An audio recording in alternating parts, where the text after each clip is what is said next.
Okay, today we're going to do a sirloin roast on the pellet grill. So get your pellet grills heated up to about 225, 250, whatever you prefer. I'm going to start making our rub. We have a couple of common items here with the exception of the chipotle. Now you can order this online at Penske's, but if you got a Penske's locally, this is where you're going to get that.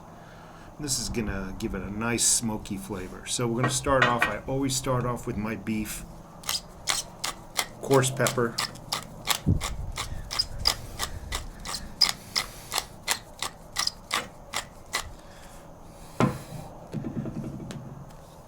little garlic, and this is all to taste. This is any way you like it. Little paprika. This is going to give it some additional smoky flavor. It's also going to give it a nice red hue to the color. It's always good for presentation.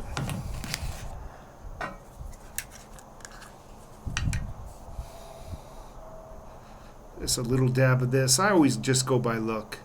You know, the final outcome is enough in this bowl to season that steak. Or I should say roast. We went to a local butcher shop here in town, and it's probably one of the last of the butcher shops. I tell you, that's a thing of the past almost. You know, where they're actually butchering meat and presenting it and behind glass. It's called Dickman's here in town, and it got some awesome meats. Little on the pricey side, but little pink Himalayan.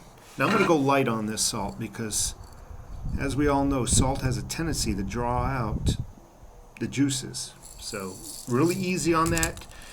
And actually, you know, salt is really not a seasoning. It's a condiment. And really, in my opinion, it does help. While it does help out in the cooking process, and it does, especially if you let your meat sit in the fridge like I'm going to do.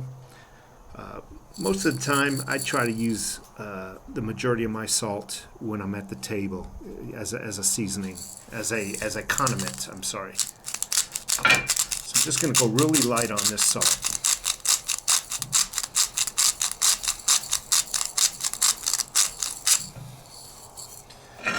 Stir it up a little bit. Move this out of the way. I'm going to throw in a little bit of pepper, a little bit more extra. Get your wrist worked out on this. All right, so again, we got our pellet grill. It's a Pit Boss. It's preheating to 2 1/4 for us. Again, whatever you like. You can even throw it on smoke at 180 and just smoke the thing. It'll take a little longer and whatnot, so your final outcome is a nice mixture. I'm going to stir it up a little bit more. Pull this.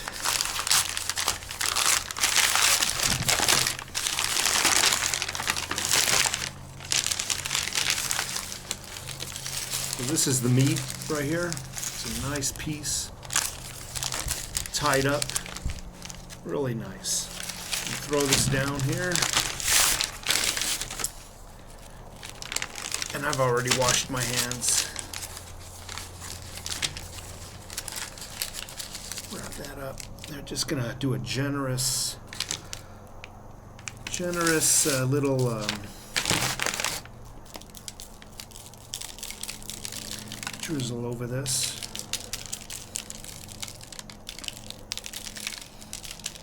Now I purposely get the sides on the paper because then you can just roll it over. And you've already got your side. Boom, boom, done.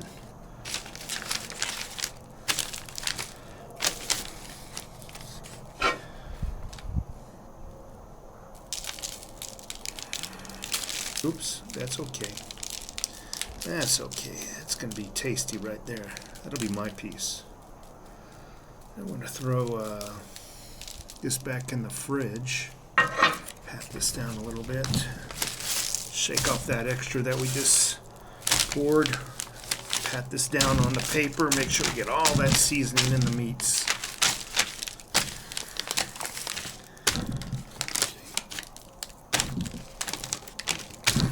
A little more on the sides right there.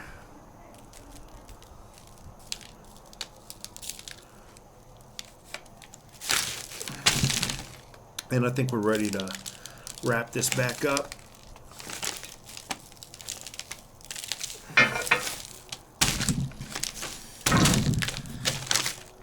Put it in the fridge. I'm going to throw it in the fridge. Not too long. It doesn't have to go in long. You know, maybe a half an hour.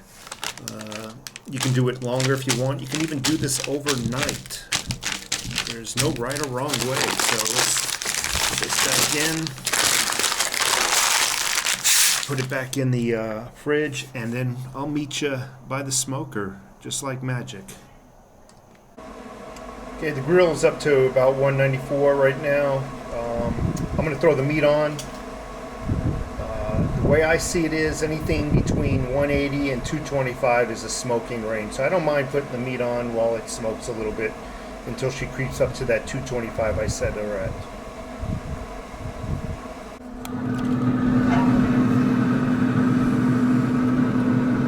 So I'm going to use this as a drip pan. It's going to be basically twofold, a drip pan, but I'm baking some Yukon Gold potatoes, baby carrots, extra virgin olive oil, and we got some paprika, black pepper, and kosher salt. If you're doing the sirloin roast. And it's sat for about, I don't know, half an hour, so you can see what it looks like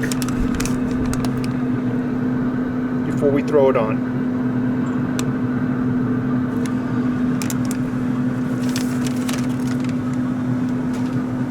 Now I am going to lay the fat down, and again, we'll let this bake at 225 for as long as it takes.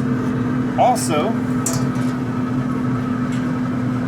I throw my probes in, and I'm going to try to align it center of the meat. I don't want it to go in at an angle and pop out the bottom or the top. So I'm just going to go in there. Actually, I'm going to use the weep hole on the bottom, on the side here. That's what it was designed for. I keep forgetting it's there. There we go. Put that in like so. Put this in,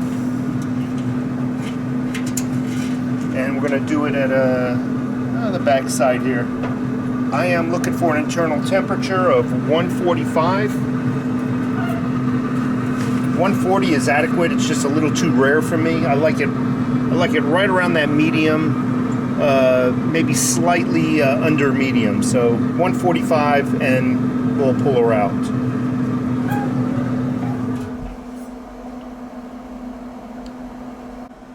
Okay, so I'm starting to lose some light. I got a flashlight here. Let's see.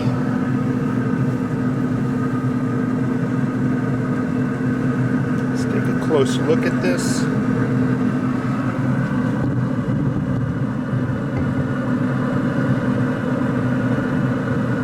So internal temperature right now is 100 degrees. I'm looking for 145. So the next time you see this roast, it'll be on the butcher block, ready to be sliced into. Take care.